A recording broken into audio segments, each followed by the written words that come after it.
Two lives intersecting at just the right time. It could be the plot for a movie. But this real-life story happened just down the road in Little Rock and affected two families from Region 8. Diana Davis unravels a story that may leave you more than just a little misty-eyed and marveling at a match made in heaven. Her face is one you'll always remember. She was amazing.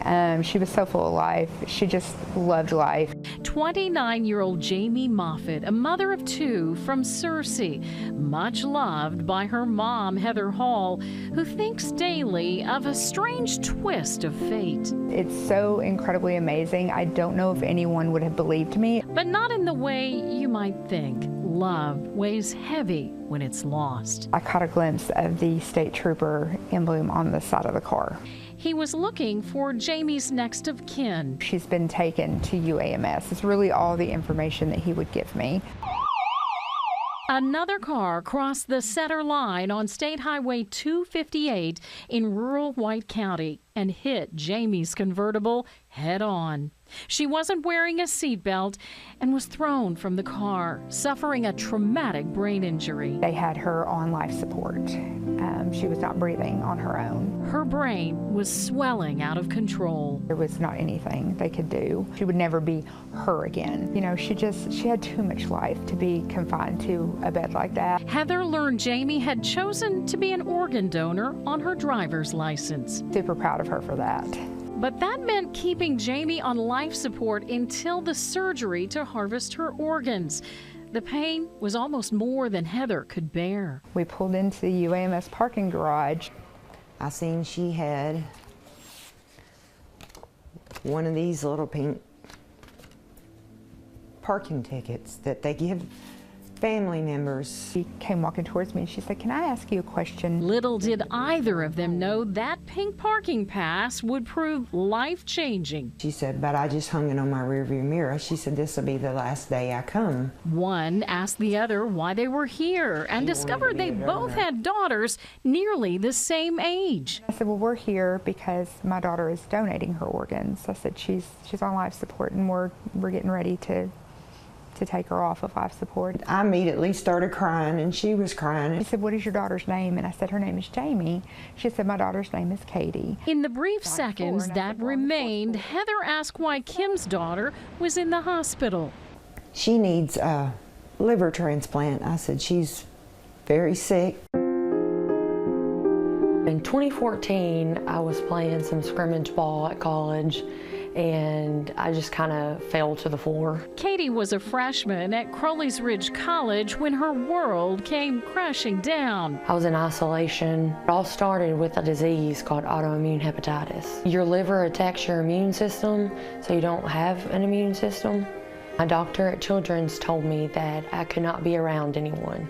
Because she couldn't be around people, Katie couldn't finish that semester, but she didn't stop. She married and became a mom living in Monette. I got my CNA license, so I was a CNA, and I did in-home health with single elderly people. In 2023, she was placed on a liver transplant list. I have to go in for labs every 3 months. 2 infections led to Katie being sent by ambulance to UAMS. The same day, Jamie was brought in by helicopter. A couple of days later, Katie was about to be released. Her infection improved. My doctor actually came in and was like, "No one's told you the good news?" I was like, "No." It's like, "What are you talking about?" He was like, "We're going to surgery in the morning at 7 o'clock. I was like, "Me? For my liver?" And he was like, "Yeah, we're going." And you know, mine and Katie's mouth both just dropped. Everything changed. And I knew exactly right then whose liver she was getting. When Heather went into the hospital the morning she met Kim in the parking garage, she went straight to the organ transplant coordinator and said, "The only information I have is her name is Katie. She turns 29 in August." They found her on the 9th floor and set to work to see if Jamie's liver would be a match for Katie. At that point, I felt like Jamie had put that into play because I had every intention of saying, "I can't do this anymore." Not long after that, both mothers ran into each other in the lobby. And there she was, Then she said, it's me, Katie's mom. And we just run to each other and hug. Well, when she started crying, I knew it had to have been something good. She says, please tell me it was a match. I said, yes, they go in at 7 o'clock in the morning. So for 10 years, 2 months, and 19 days. The wait was over for Katie. God sent me an angel that day right there. She said, do you want to meet her? And I said, oh, I don't want to bother her. She said, no, she wants to meet you.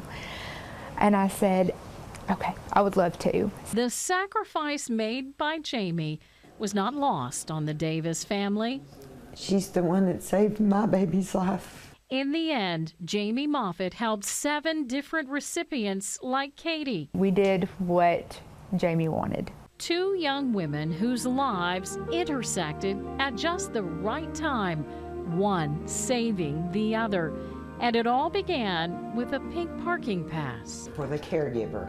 That parking pass was going to be an important part of the story, so I wanted to keep it for sure. A memento of how all of this started. A story of wonder, sacrifice, and timing. Diana Davis, K8 News. Stories like that just touch your heart. If you would like to follow Jamie's lead, all you need to do to become an organ donor is sign up online or when you get your license.